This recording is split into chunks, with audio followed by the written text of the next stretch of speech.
Good morning, Knicks Nation. Today is Wednesday, May the 12th, 2021.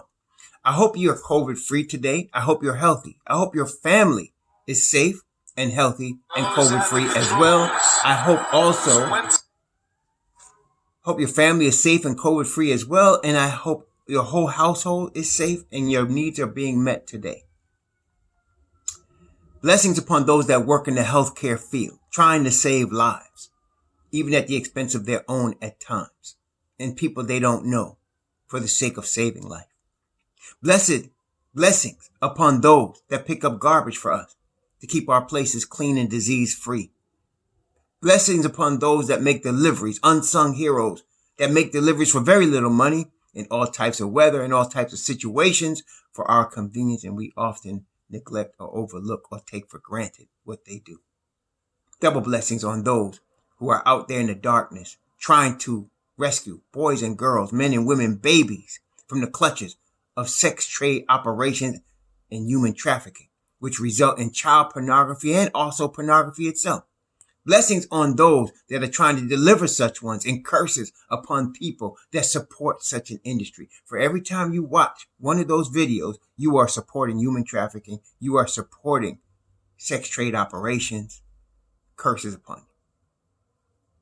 Finally, blessings on those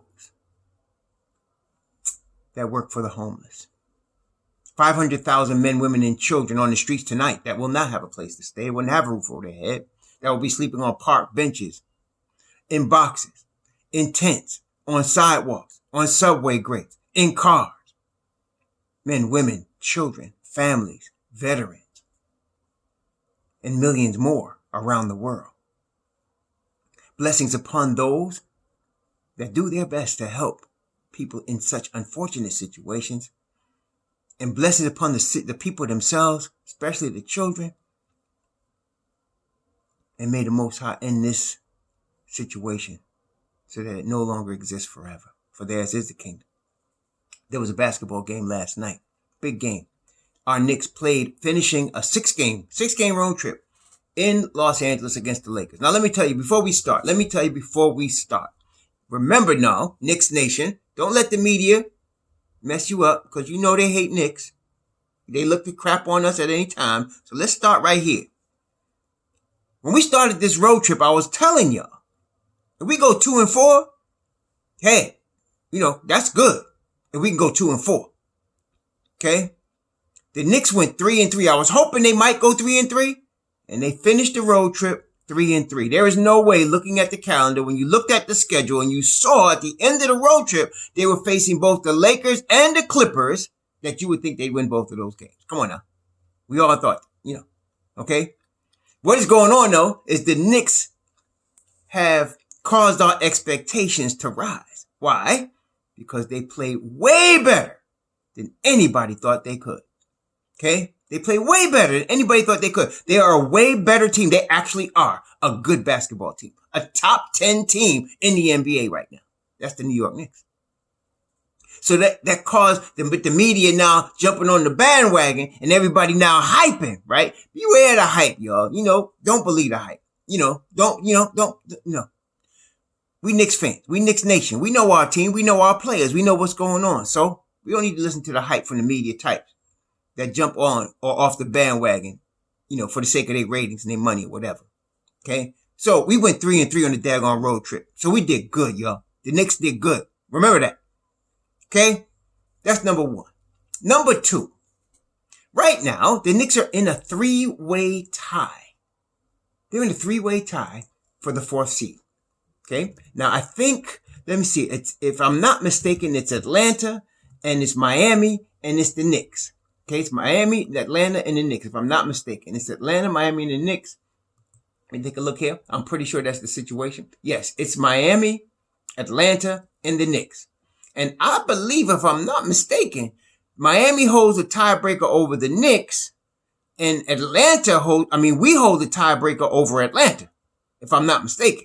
So it's a three-way tie straight up for the 4th seed. Okay? Three-way tie for the 4th seed. The Knicks can finish no lower. If the Knicks were to lose the last 3 in a row, they can finish no lower than the 7th seed. That's their worst case scenario. Okay? If I'd have told you that with 3 games to go in the season, we talking in September now, right? Last September. If I'd have said with 3 games to go in the season, the Knicks are guaranteed to finish no lower than 7th in the East, how would you feel? Huh? People would think I was crazy, correct? Well, here we are. All right. So now we got to win. We got to win 2 of these last 3 games, y'all. We got to win 2 for several reasons. Number 1, we got to get that 40 spot. We got 38 wins. We got to get that 40 spot. Okay. We got to get that 40 spot. Number 2, we're going to need that. You know, there's a battle here. So we're going to need that to ensure that we could get the 4th seed. Okay. We're going to need that. Now we have opportunity, but we can't look at all 3 of these games as one game. These are 3 separate games. San Antonio last night just beat somebody. They just surprised somebody last night. Who did they beat? They beat somebody and nobody was expecting them to beat last night. Let me see. Let me look at this. They beat last night. Who did they beat? They beat somebody. Nobody was expecting them to win the game. They beat him. Who was it? Oh, well, I'll tell you in a second. It must have been Monday. That's right. They beat the Bucks. They beat the Bucks on Monday night, 146 to 125.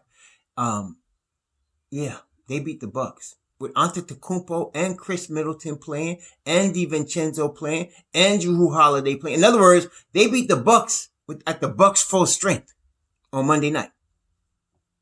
So this ain't gonna be no automatic win. San Antonio right now they got a losing record. They're like 33 and 35. But don't sleep on the Spurs. Do not sleep on the Spurs. This is not going to be easy by any stretch. San Antonio right now is in the 10th spot of the play-in. Okay, they're in the 10th spot. Now, they got a comfortable 2.5 game cushion on the Pelicans. So they pretty much in on the play-in. But they're going to want to win. So that's what I'm saying. We cannot say, oh, we got to win 1 game at a time. 1 game at a time. Now, let's dissect last night's game real quick. Okay, in a 2-point game, and that was in overtime. Okay, it's a 2-point game in overtime. In such games, you can point to a multitude of reasons for a team to have won or lost. A multitude of reasons in a 2-point game, right? Because it's just 2 points. It could have been 2 foul shots, could have been a missed 3.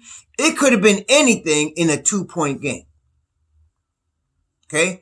Now, last night, Randall, I was extremely impressed with Julius Randle. Why? The boy was playing defense, man, on Anthony Davis. Anthony Davis at the end of the game, that soft dude, that soft mofo was limping off. Talk about his groin hair. I told you, the boy can dominate when he's ready to. But this boy, I hate to say it, but I'm glad that he don't play for us because he gets hurt too much. Groin hurt and he was limping and all of this last night. Either he a drama queen or he get hurt too much, man. Talented is supremely talented, obviously. All NBA perennial. But, yeah. So anyway, Julius handled homie last night. Julius was 11 for 26, 31 points, 8 boards, 5 assists. He only had 3 turnovers, which is good for Julius. Reggie Bullock, though, was playing defense. Now, he always plays deep. He was playing defense. But offensively, man, 2 of 9 from the field. And RJ Barrett had his Ray Charles. He had his Ray Charles glasses on last night. 2 of 13. And I mean, he had some wide open looks. There were times where either Julius or Taj Gibson would nail that brother on a wide open 3. Like he had time to set his feet, look down and everything. And he would just miss. And not just miss, he would miss badly. It wouldn't even roll in and out. No, RJ, we got nothing from him on the offensive side of the ball last night. Defensively, okay, all the Knicks were playing good defense last night. The Knicks defense was really tough. They only scored 101. It was 101-99. Okay, it was 101-99. So it was a low scoring game for this era in which we play. That's a low scoring game. 101-99. So it was a battle. Yeah. Obi Toppin. He came in, I neglected to mention Obi on my last vid. Let me not do it again. Obi is getting better and better and better. He's getting more comfortable. Now, he only played 9 minutes last night, but he had 5 points, 3 boards, 1 offensive rebound. We're going to talk more about that. 2 assists. Obi was on. He was doing right. He was doing work. Of course, Taj, workmanlike, 8 points, 7 boards, 1 on the offensive end, a steal. Taj was workmanlike. Okay, he was doing what he had to do. Noel also, workmanlike, 4 points only, but he had 5 boards. He had a block, and he had another block that was clean, and they called it a foul. They were letting him play for the most part, though, last night. I got to admit. The rest, especially down low, they were letting him play down there. So it was a physical game. Then there was, Frank Ntilikina. Frank Ntilikina scored 9 points. Frank Ntilikina had 2 assists, 2 steals. And boy, I know a guy named Kyle Kuzma don't want to see Frank no more. Kyle Kuzma, 6'9", was in the corner with the basketball in his hand. Drove the lane. Had a wide open dunk. Until Frankie came. Threw that mess back in his face. Boy, oh man, that was beautiful to see. I wish somebody had that highlight. I want to see that again. Somebody on Twitter is going to put it out there. Somebody in the Frank house is going to put, my God. And he was 3 of 5 from the field, including 3 of 4 from 3. And he was playing lockdown defense. I mean, the 2 steals he got was, oh God, man, that 7-foot wingspan, y'all. And then he caused a couple of turnovers just playing the lane. Frankie was good. He should have got more minutes. He played 23 minutes last night. See what I'm telling you? When you give Frankie 30 plus minutes, the Knicks play good. I mean, that's been his case the whole 4 years. But it's been very rare that he got 30 minutes or more. Now, last night he got 23 and he showed out. He did very well. Then there was D Rose. D Rose played 39 minutes last night. You could see at the end of the game, he was gassed. I mean, he was gassed. That boy is nothing but hard out here. You know what I mean? He's nothing but hard. 39 minutes, 27 points, 6 boards, 6 assists, 3 steals, a block. D Rose was the MVP. He was. Elfrid Payton played 14 minutes, and I think we all agree that was 14 minutes too much. I think we all agree. Now, he started the game and played the usual, like they start the game and he'll play 7 or 8 minutes. Then Todd will take him out and then start him again in the beginning of the third. And the beginning of the third, usually this, like I say, he plays 7 to 8. This time he took him out very close to 7, which he should have. Elfrid Payton was stinking up the joint yesterday. He really was. He wasn't guarding the kid Horton. Now Horton is a very good player. This kid, what's his name? Horton Tucker, man. THT is what D Rose called him. He's from Chicago apparently, but this boy got heart. This boy could play. He's a rookie. I think he was undrafted. See what sometimes you can catch, lightning in a bottle with a guy like that, but it's rare, but this kid could play. There's no question. He hit the winning shot for them yesterday. He could play. And so, but he was getting into the paint against Payton whenever he wanted to. I couldn't stand that. I mean, he was getting into the paint whenever he wanted to. And that's, no, we can't have that. The only reason Payton is out there, right, is to play defense. Because Lord knows he ain't bringing us no offense. And man, yeah, that was bad. We got to move on from him. I think we all agree in Knicks Nation. And I'm thinking the Knicks management is smart enough to see that. I mean, somebody was like, can we forgive Scott Perry? Every time I think of Scott Perry, I think of Elfrid Payton. And then I have a problem. See, some of y'all don't want to give Steve Mills no credit, but it was Steve Mills that pushed to sign Julius Randle. It was Steve Mills. They both went out to LA. They were in LA and they signed him. I remember that. Okay, so it's not like it was just Scott Perry. It was Steve Mills. Now, Steve made a lot of mistakes, but see, Steve is gone. Scott Perry's still here. Okay, I don't want him. I'm concerned. I'm concerned. He better not re-sign Elfrid Payton. We need Elfrid Payton on another team somewhere. Every time he came out the game and D Rose came in, everything went up a couple of notches, and that's been the case since D Rose got here. That's been the case. Now, let us not forget. We're missing both IQ and Alec Burks. Okay? And we were still in a position to win this basketball game, which brings me to the main point today. We've been talking about for a while now. Y'all been watching these videos. You know I've been handling this now. Rebounding. Rebounding. Especially offensive rebound. Remember, those are the 50-50 balls that we have to get. We lost the game last night, and this is the play. This is the play we lost the game on. We was up 2. Less than a minute left. It was actually less than 50 seconds left, like 30-something seconds left. Wesley Matthews gets a shot in the corner, a 3-point shot. He misses the shot. No, it wasn't Wesley Matthews. I forgot who it was. Wesley Matthews gets the offensive rebound. Now, I'll have to say, it was D. Rose that didn't box him out. But that's a metaphor for why we lost the game. Because look, check it out. The Knicks had 36 rebounds last night. 36. The Lakers had 53. They out-rebounded us by 17. Y'all want to know where we missed Mitchell Robinson the most? It's right here. I know he wasn't stat like wise, showing like 2010, 2020 or 2010 stuff. But because of his athletic ability and his ability to get to the ball, he would draw enough attention. If he didn't get the defensive rebound, he would draw enough attention so somebody else could. This is where we're missing him the most. We got it covered in the rim protection area. Okay. On the defensive end, we got it covered. Okay. But we're missing Mitchell Robinson in that right there. That's where we're missing him. If you put him and Taj out there, we would have got that rebound. Okay. But no, not just that. They out-rebounded us by 17, but it wasn't just that. They got 14 offensive rebounds, including the game winner, as it turns out. Because that was the, when Wesley Matthews got that offensive rebound, the putback, that was tied the game. That was in regulation. We could have went in overtime. We didn't have to go into overtime. If we got that rebound, no overtime. It's over. Game over. Okay. So we lost the game on an offensive rebound. That's really what it's about. And we lost it all game long on that. We only had 5 offensive rebounds. They had 14.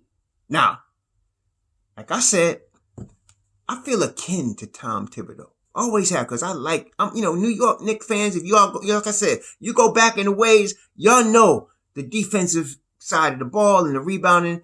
This is our heart, man. If we get a scrappy team that's playing tough behind defense and getting some boards, we can love that team, regardless of what their record is, right? So that's near and dear to us. You understand? Like I said, man, this is back in the day, like from the 70s, 80s, 90s, even early 2000s, Knicks playing tough defense was a given. It wasn't even like, well, how are they defense? No, we're going to play tough D, regardless. Okay? Question was, could we score? Now, since then, though, we haven't had that for the most part, except for the Woodson years. But we got it now. So we know, and that defense was beautiful yesterday. There was several possessions. I was so, it was making me feel good watching defense. But the 50-50 balls, the offensive rebounds, we cannot give up. And we got to get more. We can't give them up, y'all. We got to do better, especially playoff time. It becomes more critical because the games, see, now we're getting to the end of the season. You could see last night the refs were letting them play because it was a playoff type atmosphere. You're going to see a lot more physicality, a lot more half court. This suits the Knicks, the half court game, because we like to grind it out. We got that type of team, that grit, grind it out, defensive, low scoring game. We can win those games, but we got to get rebounds. We got to. Okay. Now, Taj Gibson, Julius Randle, they do their part. Gibson played 29 minutes. He had 7 boards. You can't expect more than that. He coming off the bench, 35 years old, playing tough D. Okay. Julius is doing his thing. He had 14 boards against the Clippers. He had 8 last night. He was playing defense on Anthony Davis like white on rice. He was on that boy's job. There's no question. Okay. I like Julius' game yesterday. He played 44 minutes. He gave his whole heart to it. I love Julius' game yesterday. And everybody was playing good defense, but we need some rebounding. This is where we're weak. Bullock, Noel had 5. Noel is skinny, as we can see. He's a skinny cat, so he can be bodied. He's a modern 5 in that he has the mobility. On defense today, see, it's different. See, it 20 years ago, right? What are we talking about? 20 years ago, 2001. Let's even go back 25 years ago, 1996, right? The game at that time was much more physical all the way from the perimeter down to the paint. It was physical. You could hand check. Dudes can put forearms on dudes. It was very physical basketball game, at that time. Now, because of the change in the rules, it's less physical. You get a lot of ticky-tack fouls, especially on the perimeter. They're very, they get a lot of those. So now, because of that, to play great defense in 96, you had to have some bulk. You had to be strong because it was going to be grit and ground. It's going to be physical. You're going to be bumping bodies. It's going to be people laid out. That was 96. But now you need speed. You got to cover ground. Okay? And you need length to be an obstacle for a shot. That's what the modern game is. That's why you got a Mitchell Robinson, a Rudy Gobert. You need length. You need speed to cover ground. And Nerlens fits that modern game. See, he fits that. He's got elite athleticism. He's rim protection, and he covers ground. He does a great job of that. That's the modern game.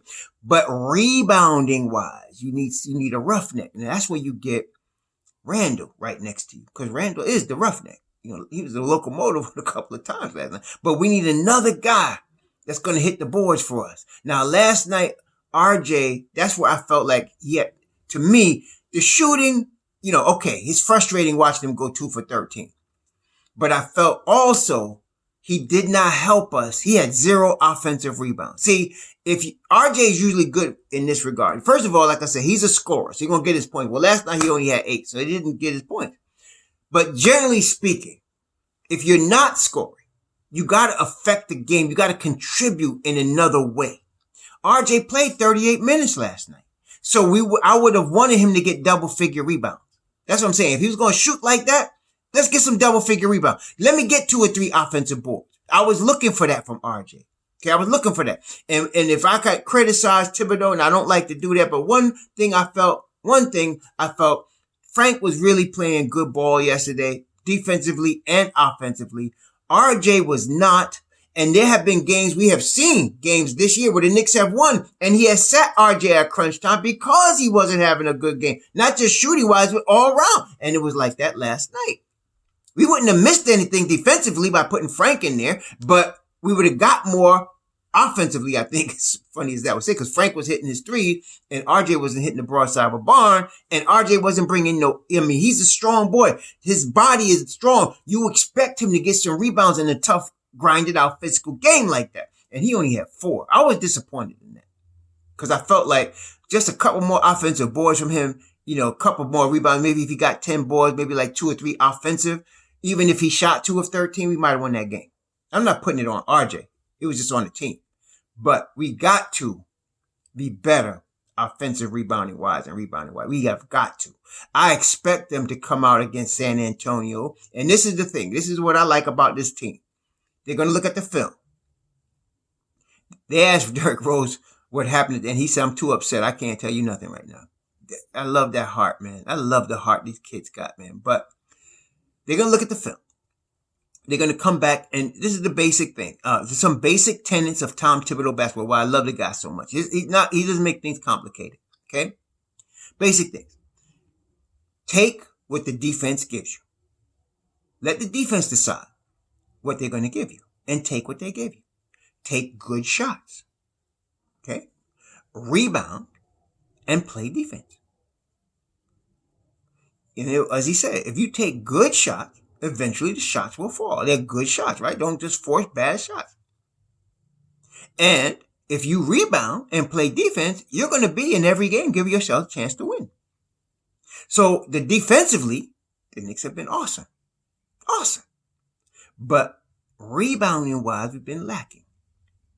Okay, lacking. And there was a little bit too much one-on-one. I kind of understand it. It was a battle between Julius and AD, and it was kind of a personal thing. You saw that last night.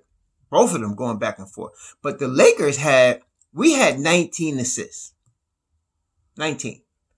The Lakers had 31 assists. So even though it was going like that, the Lakers were moving the ball better than us. There was a couple of sequences where we had some beautiful ball movement, but we got to make that more consistent. And that's part of the growth of the team. That's going to come. We got to get where we're always getting 24, 25 assists a game regardless. We got to do that and have some 30 assist games. That's got to be a case. Okay. I think, as y'all know, the addition of a real point guard into the starting lineup will help that a lot. So the offensive rebounding and the rebounding lost us the game yesterday. That's what it was. And it showed itself in that Wesley Matthews putback. That's what it was about right there. That was it. That was the game. Because I felt, when I saw the shot, I knew it was off. And I knew that if we could get that rebound, game over. Because they would have had to foul. Then it would have been a 4-point game, 2 possessions with less than 30 seconds left, right? But nope. We lost the rebound, lost the game. We went to overtime. There you go. Done. Okay, so on to the next one. The Knicks went 3-3 on the road trip. Can't cry. Okay? We're tied for 4th in the East. We control our own destiny. We win 2 of these games, we're in 4th seed. Done. Okay? Done. No worse than 7th. Okay? We need another win to guarantee we're in the top 6. So let's get this in San Antonio Thursday. Okay? Yeah. That's it. That's the focus now. Move forward. Can't do nothing about it. He's not going to take, listen, y'all, I'm going to tell you right now, he's not going to take Elfrid Payton out of the starting line. That's not going to happen. Not going to happen. He's going to play him just like he's playing him now. 14 minutes, 15 minutes. That's what's going to happen. All right. I don't know if we're going to get IQ or Burks back for San Antonio game. I would actually almost prefer we didn't get him back. And you know why? Because if they can rest and get ready for the playoffs, I'd like that. I want them to be 100%. I don't want them to be going into playoffs with pains. You know what I'm saying? If we can get them completely healthy for the playoffs, I think we'd be in better shape. We didn't lose the game because of D Rose and Frank last night. We lost the game even with Payton. We lost the game offensive rebounding. That's how we lost the basketball game. So I'm expecting a bounce back. I'm expecting some defense, some rebounding against the Spurs, some physical rebound. Hopefully the rest let them play because we are getting to that playoff time. And let's see if we can get us a win against San Antonio. All right? Y'all have a very safe and blessed day. Happy Wednesday. Happy hump day. Be safe out there. Shalom.